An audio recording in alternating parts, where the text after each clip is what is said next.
Assalamualaikum warahmatullahi wabarakatuh.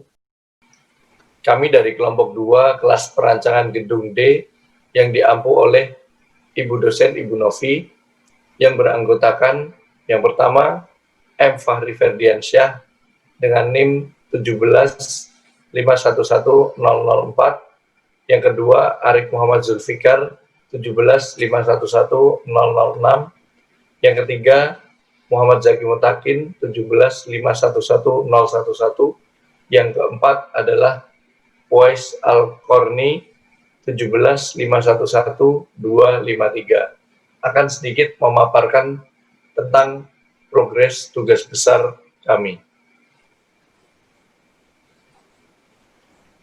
Di sini kita mendapatkan desain bangunan sebagai berikut, yaitu kita mendapatkan tempat kota di Yogyakarta dengan jenis tanah sedang dengan F aksen C 25 MPa, FY 345 MPa, FYS 295 MPa, dengan fungsi gedung sebagai gedung apartemen dengan jumlah tingkat plus atap 9 lantai dengan 8 lantai dan 1 atap. Kemudian dengan tinggi dinding 4 meter.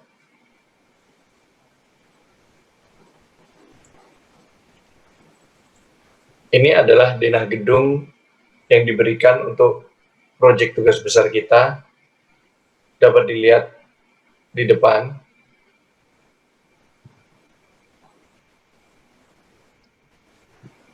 Next. Kemudian untuk pembebanan plat, kita bagi sebagai beban mati dan beban hidup dengan didapatkan beban ultimate dengan komponen plat atap dan plat lantai dapat dilihat sebagai berikut yang diambil dari SNI. Selanjutnya adalah tipe plat. Nah, untuk kita akan membagi apakah tipe plat masuk tipe plat 2 arah atau 1 arah. Perhitungannya itu dengan nilai LY dibagi LX. Jika nilai tersebut melebihi 2, maka plat tersebut masuk kategori plat 1 arah, sedangkan untuk nilai LY per LX yang kurang dari 2 akan masuk tipe plat 2 arah. Dalam proyek kita, plat yang memiliki tipe 1 arah ada 2, yaitu plat lantai 2 dan plat atap 2. Kemudian untuk estimasi dimensi balok, itu dari denah yang kita dapat, kita lakukan kodifikasi balok sesuai dengan panjang-panjang yang berbeda. Nah, kita mendapatkan ada 14 kode balok dari yang merupakan balok lantai, balok induk lantai, dan balok anak lantai, balok induk atap, dan balok anak atap. Nah, untuk itu, dari panjangnya kita cari tinggi dan lebar balok yang diperlukan dengan rumus 1/12 dari panjangnya, itu akan mendapatkan H perlu. Kemudian H dibagi 2 itu akan mendapatkan B perlu. Nah, setelah H perlu dan B perlunya didapat, kita bulatkan untuk menjadi H pakai dan B pakai. Untuk jumlahnya, rekapnya seperti yang ada di layar. Kemudian untuk estimasi dimensi kolom, tadi dari denahnya kita sudah memiliki kodifikasi yang diberikan, ada K1, K2, K3, sampai K7. Nah, untuk mencari B dan H-nya, itu kita ada menghitung dulu luasan plat yang mengelilingi kolomnya. Misal di K1, luas plat yang mengelilinginya itu ada 51,84 meter persegi. Kemudian dicari PU-nya. PU-nya itu adalah luas plat dikalikan dengan QU, Q ultimate yang sudah dicari di pemaparan sebelumnya. Lalu untuk plat atap juga dicari. Nah, sehingga mendapatkan PU kumulatif, yaitu plat lantai dikalikan PU kumulatif plat lantai dikalikan 8 ditambah PU plat atap. Nah, sehingga dapat PU kumulatif, kemudian dicari luasnya, lalu diakar kuadrat sehingga mendapatkan lebar dan tinggi kolomnya, lalu dibulatkan menjadi 700 mili. Kemudian dilakukan dengan cara yang sama hingga kolom selanjutnya. Oke.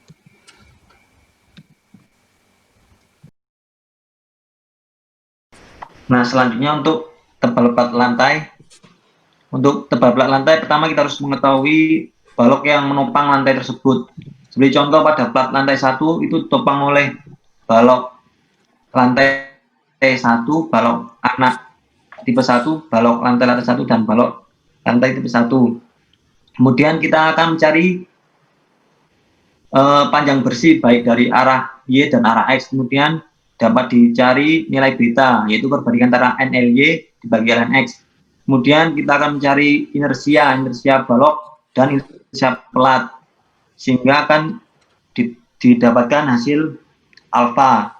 Nah, kemudian nilai alfa M ini akan menentukan rumus yang dipakai untuk menentukan H-. Ketika alfa M ini lebih dari 2, maka menggunakan rumus yang di atas. Sedangkan untuk nilai alfa min yang lebih dari 0,2 dan kurang dari 2 akan menggunakan rumus yang bawah. Pada tipe plat lantai 1 didapatkan nilai alfa min 3,85 sekian, sehingga menggunakan rumus yang bagian atas didapatkan nilai 132,055. Nah, H-min kita 132, kita memakai H pakainya 140. Selanjutnya dilakukan perhitungan yang sama pada tipe plat lantai yang lainnya, sehingga dapat hasil sebagai berikut.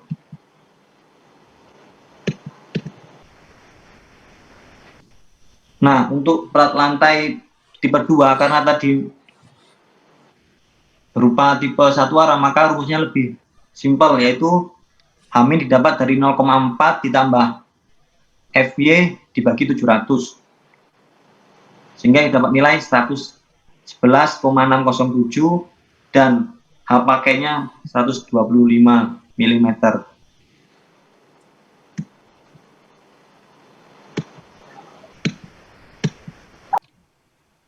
Berikut ini berat total bangunan untuk plat lantai.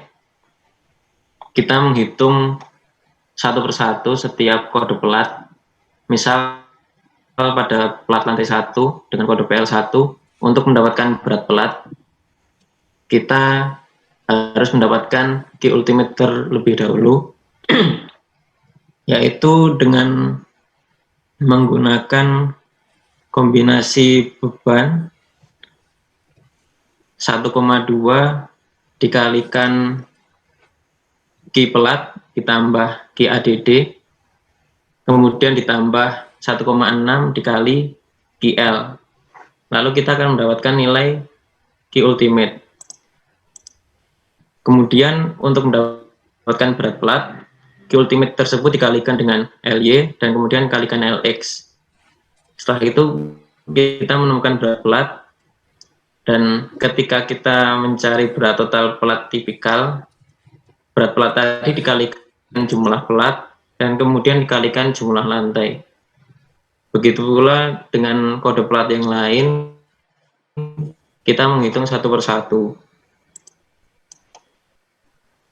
Selanjutnya, untuk perhitungan kolom, maksud saya balok, hampir sama, yaitu dengan mengalihkan berat balok dikalikan jumlah balok dan jumlah lantainya. Kemudian dinding juga sama, sehingga kita bisa menemukan berat total balok tipikal dan juga berat total dinding tipikal. Itu kita jumlahkan semuanya, ditambah dengan berat total plat yang tadi. Kemudian kita juga menghitung berat total kolom. Berat total kolom juga hampir sama perhitungannya, tinggal mengalihkan berat kolom dikali jumlah kolom, kemudian dikalikan jumlah lantai, lalu kita akan menemukan berat total kolom tipikal, dan itu semua akan kita jumlahkan. Kemudian jumlah berat total kolom itu ditambah berat total plat lantai, berat total balok, dan berat total dinding, maka kita akan menemukan berat total bangunan yang bernilai 192.039,896 kN. Pembebanan tangga, pertama-tama kita harus menentukan terlebih dahulu panjang tangga. Panjang tangga itu dari titik paling ujung tangga sampai sebelum plat bordes. Itu kita tentukan. Kemudian kita juga menentukan tinggi off-tread dan on-tread sesuai dengan kenyamanan orang yang melewatinya. Kita juga menentukan jumlah anak tangga. Setelah itu kita bisa menganalisis lagi. Misal untuk tebal plat tangga ini kita tentukan sendiri. Misal 15, tebal anak tangganya juga kita tentukan dan kita analisis untuk mendapatkan KID plat tangga dan juga KID plat bordes dan juga KL plat tangga dan KL plat bordes. Itu semua untuk kita membuat permodelan di SAP 2000. Data-data dari pembebanan tangga tadi kita masukkan ke permodelan SAP, kemudian akan didapatkan data seperti ini. Dapat dilihat pada slide ini. Kemudian dari output SAP tadi kita gunakan untuk membuat desain penulangan tangga yang kita analisis kemudian, dan kita dapatkan hasilnya untuk tulangan pokok P12 200 mili dan untuk tulangan bagi P8 220 mili. Kemudian masuk ke dalam beban gempa. Karena kita mendapatkan proyek di daerah Yogyakarta, setelah diidentifikasi ternyata mendapatkan jenis tanahnya tanah sedang. Kemudian klasifikasi situs SD itu merupakan kodifikasi dari tanah sedang.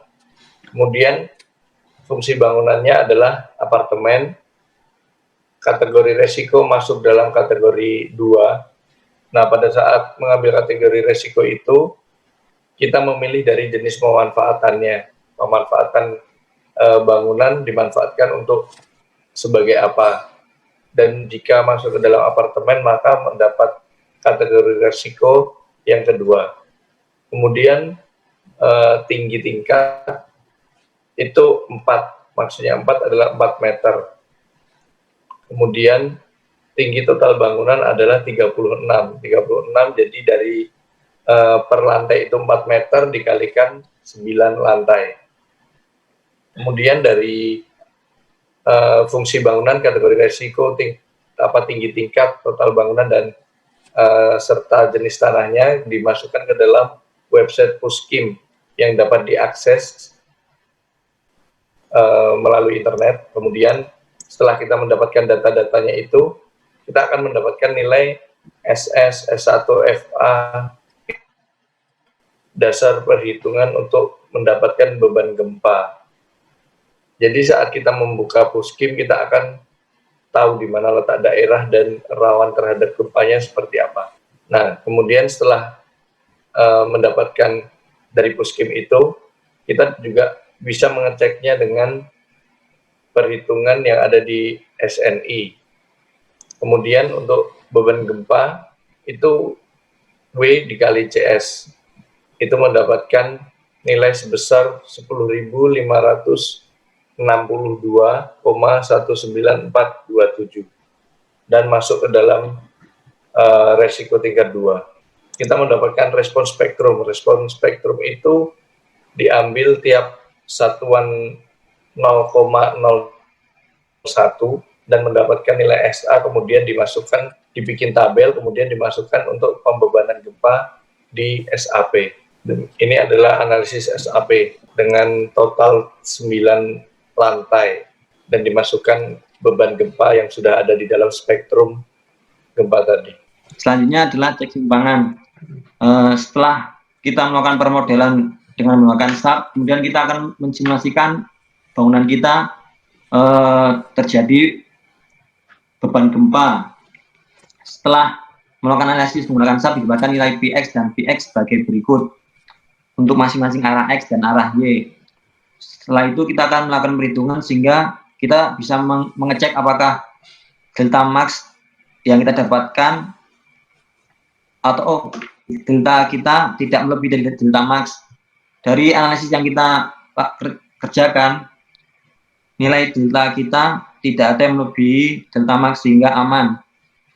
Untuk dalam sajian grafik dapat dilihat seperti pada slide. Untuk torsi tanah keras, tadi kita sudah mendapatkan data Vx dan Vy dari SAP. Kita membutuhkan data Fx dan Fy. Fx dan Fy itu adalah gaya gempa setiap lantainya. Kalau Fx itu arah X, Fy itu arah Y. Kita gunakan Vx untuk mendapatkan Fx, yaitu dengan rumus Vx dikurangi Vx plus 1. Jadi untuk dapat Fx lantai 8, kita mengurangkan Vx dari lantai 8 dikurang lantai atap. Begitupun seterusnya. Kita gunakan untuk mencari arah Y dan arah X. Kemudian kita mencari pusat massa. Data pusat massa ini bisa kita dapatkan di output SAP dalam bentuk notepad. Kita input satu persatu. Kemudian untuk mendapatkan torsi tak terduga, sebelumnya kita harus mendapatkan data delta X dan delta Y terlebih dahulu dengan mengalihkan pusat massa X dikali 5% untuk delta X dan 5X dikalikan pusat massa Y untuk delta Y. Kemudian Fx dikalikan delta Y untuk mendapatkan torsi X dan Fy dikalikan delta X untuk mendapatkan torsi Y. Kemudian jumlah torsi ini dijumlahkan semua yang lebih besar yang dipakai. Untuk di sini yang didapatkan yang lebih besar adalah torsi Y. Selanjutnya adalah desain plat 2 arah. Jadi pertama kita akan mencari tahu apa saja yang diperlukan seperti FHSNC, nilai FY dan LY, kemudian menentukan nilai CLX, CLY, CTX dan lain seterusnya dari tabel momen plat sehingga didapatkan nilai seperti pada slide. Selanjutnya kita akan menentukan nilai S pakai. Nilai S pakai itu pertama-tama kita mencari nilai rho. Rho yang pertama itu dicari berdasarkan dari nilai MN. Menggunakan rumus seperti pada slide, kita menemukan nilai 0,00135 sekian. Kemudian mencari rho min dengan rumus 1,4 per Fy dan FHSNC akar FHSNC dibagi 4 Fy. Untuk rho min digunakan yang terbesar di antara dua rumus tersebut. Kemudian rho pakai itu mencari yang terbesar di antara rho min yang dipakai dan rho yang dari momen, sehingga didapatkan rho pakai kita sebesar 0,0405791. Kemudian mencari AS, kemudian mencari S. Dari perhitungan kita lakukan, kita mendapatkan nilai 150 mm. Kemudian melakukan cek apakah AS aksen lebih besar daripada AS dan hasilnya oke. Kemudian perhitungan yang sama dilakukan pada tulangan lapangan arah Y, tulangan daerah tumpuan arah X dan tumpuan arah Y, sehingga akan didapatkan hasil seperti pada slide, yaitu tulangan pokok kita menggunakan D10 150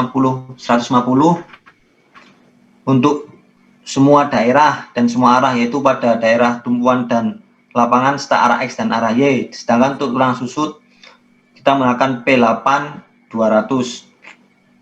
Pada plat 2 arah selain PL1 dilakukan perhitungan yang sama sehingga didapatkan nilai-nilai sebagai berikut.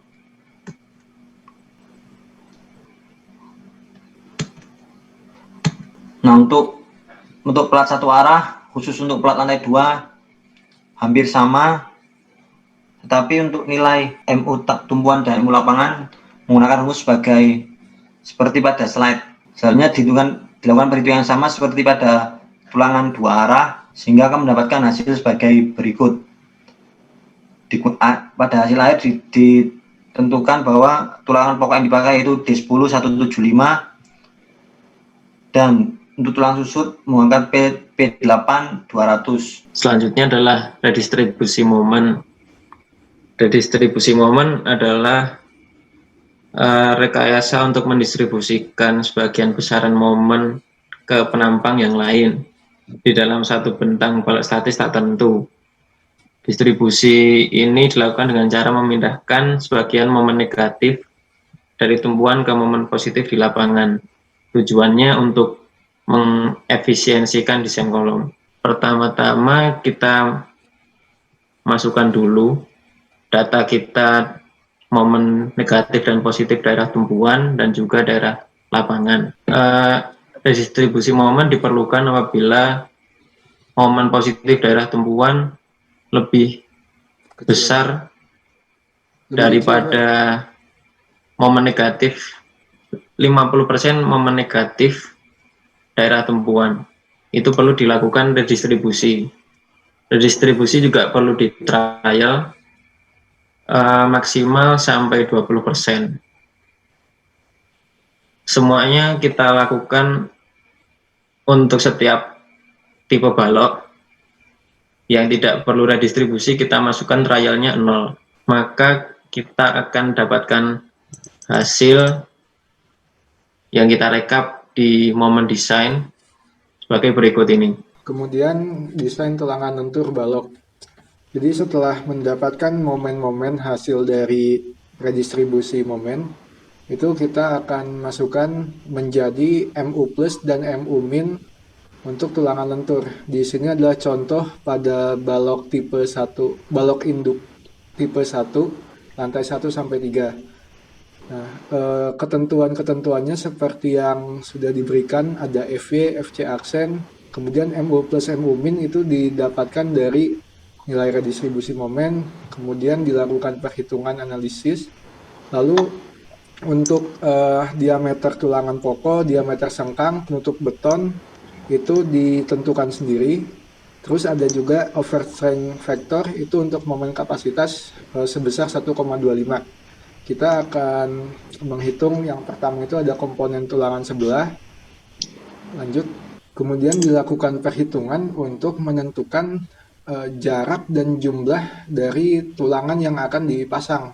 Setelah menentukan jumlah tulangan yang akan dipasang, kemudian dilakukan pengecekan momen nominal negatif, di mana momen nominal negatifnya itu harus lebih besar dari MU min. Nah, di sini dikatakan oke, aman. Kalau misalnya nggak aman, itu berarti yang diubah adalah konfigurasi baris pada tulangannya ataupun diameter dari tulangan pokoknya. Kemudian setelah cek momen nominal, dicek juga momen kapasitas negatif, yaitu dengan tadi faktor pengalinya adalah 1,25 yang overstrength factor, kemudian akan didapatkan momen kapasitasnya.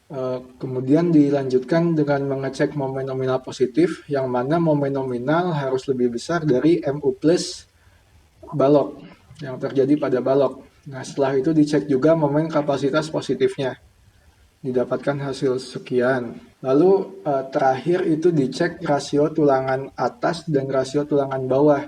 Ketika syaratnya sudah memenuhi, maka konfigurasi tulangan yang tadi direncanakan itu sudah bisa dipakai, yaitu untuk contohnya adalah tulangan atas dipakai dengan 6 buah tulangan, diameternya 25 mili, dan tulangan bawah itu 3 buah tulangan, diameternya 25 mili. Dengan contoh perhitungan tadi dilakukan ke semua jenis tipe baloknya. Berikut rekapitulasi tulangan lentur yang sudah dihitung dan didesain. Kemudian ada tambahan untuk tulangan lentur yang H-nya itu 600 lebih, itu akan dikenakan tulangan susut nantinya. Oke. Kemudian untuk desain tulangan geser, data properti penampang dapat dilihat pada tabel di samping. Kemudian B dan H didapatkan dari estimasi dimensi yang sudah dipakai dari penghitungan desain tulangan lentur. Kemudian nilai D didapatkan dari desain tulangan lentur. L balok dan yang lain sama seperti estimasi awal yang sudah ditetapkan. Kemudian untuk MPR min adalah momen kapasitas negatif yang diambil dari tumpuan dan tidak dilihat dari lapangan. Kemudian untuk MPR plus juga diambil dari tumpuan. Kemudian untuk menghitung VG itu VU sama dengan VG ditambah VE. Kemudian dari nilai VG itu tadi diambil dari pembebanan kombinasi 1,2D ditambah 1L yang diambil di daerah tumpuan. Kemudian untuk yang sisi sebelah kanan dibuat negatif karena hanya dilihat dari arahnya saja. Kemudian untuk VG tengah kiri itu diambil dari pembebanan 1,2D ditambah 1L yang diambil di tengah-tengah bentang daerah lapangan. Kemudian yang kanan juga dibuat negatif untuk buat arahnya saja. Kemudian dimasukkan di dalam grafik SFD VG. Nah, di dalam grafik SFD VG ini, itu kan ada yang berpotongan, patah atau pot patah, itu karena ada balok anak di bentang tulangan geser ini. Untuk menghitung VE itu mendapatkan nilai yang ada di tabel-tabel di samping ini. Kemudian untuk menghitung VU itu sama dengan VG ditambah VE dari grafik yang awal tadi ditambah dengan grafik yang SFD VE ini, mendapatkan grafik SFD VU seperti gambar di samping. Kemudian untuk desain tulangan geser itu menghitung tulangan geser di daerah sendi plastis. Itu menggunakan SH itu adalah bentang bersih. Kemudian VU yang tadi sudah dihitung, kemudian kita memasukkan jumlah kaki. Kemudian nanti kita mendapatkan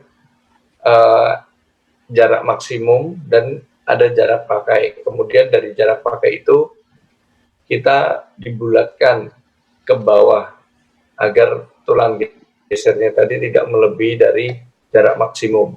Dan kita gunakan tulangan sengkang itu 2P 10 80 untuk jaraknya. Kemudian untuk tulangan geser daerah luar sendi plastis itu sama dengan perhitungan sebelumnya, hanya LH-2SH itu kan tadi bentang bersihnya 1200, kemudian kita menggunakan ini yang daerah luar sendi plastis. Itu mendapatkan S pakai 180 mili. Nah, untuk desain tulangan geser balok anak itu melihat tabel yang sebelah kanan itu dari data yang kita sudah ada dilihat di tabel yang sebelah kanan itu kita masuk di kategori yang mana 1, 2, 3, 4, 5 itu semua ada rumusnya dan dari perhitungan kita tadi dimasukkan ke dalam tabel itu kemudian mendapat desain tulangan geser ini tadi dengan grafik ini. Jadi dari hasil tadi dimasukkan ke sini dengan mengikuti grafik tersebut. Kemudian nanti mendapatkan jumlah kaki kita yang menentukan dan kita nanti mendapatkan jaraknya. Nah, ini adalah rekapitulasi tulangan geser pada proyek pembangunan apartemen di Yogyakarta dengan kode balok B1L, B1A, B2L, B2A, B3L dan selanjutnya. Dengan posisi panjang minimal 75 mm. Dari perhitungan-perhitungan yang telah dilakukan, kemudian kami mendapatkan hasil desain balok seperti pada gambar-gambar berikut ini. Contohnya pada balok induk tipe 1 lantai 1-3, di mana memiliki balok dengan panjang 7.200 yang dihapit oleh kolom K1 pada sebelah kiri kanannya dengan masing-masing selebar 700. Lalu di sini ada tulangan lentur yang memanjang, kemudian ada tulangan geser. Pada tulangan lentur di sebelah daerah tumpuan itu didetailkan dengan potongan AA, daerah lapangannya adalah potongan BB, di mana pada daerah tumpuan memiliki konfigurasi 2 baris dengan 6 buah tulangan diameter 25 Seperti ini potongannya, kemudian untuk tampak memanjangnya seperti ini. Ada 2 baris, kemudian bagian bawahnya berkonfigurasi 1 baris dengan ada 3 buah tulangan D25. Seperti ini. Pada bagian lapangan untuk atasnya itu menjadi 1 baris, yaitu 2D25. Seperti ini. Jadi ada yang terputus.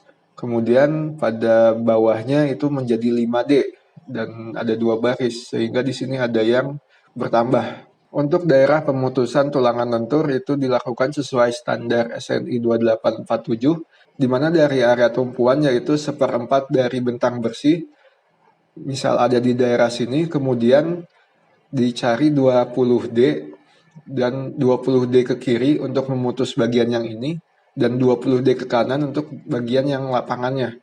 Kemudian dilakukan juga untuk bagian yang area sini. Untuk tulangan geser, kita memiliki daerah sendi plastis dan daerah luar sendi plastis, di mana daerah sendi plastisnya adalah senilai SH, dan daerah luar sendi plastisnya adalah bentang bersih dikurang 2 SH, yang ada di tengah ini. Nah, untuk daerah sendi plastis itu sejarak 80 mili, dan daerah luar sendi plastis itu sejarak 180 mili, lebih renggang. Oh ya, untuk tambahan, karena di sini memiliki balok dengan H600, maka perlu diberikan tulangan susut yang sudah kami hitung, di mana tulangan susutnya memakai diameter 10 mili dan ternyata membutuhkan 4, sehingga kami melakukan konfigurasinya 2 di kiri, 2 di kanan. Untuk potongan tulangan susutnya seperti ini, dan secara memanjangnya ke sini. Seperti itu. Berikut hasil pemaparan dari kami selaku kelompok 2 kelas perancangan gedung. Terima kasih atas perhatiannya. Mohon maaf bila ada kesalahan. Wassalamualaikum warahmatullahi wabarakatuh.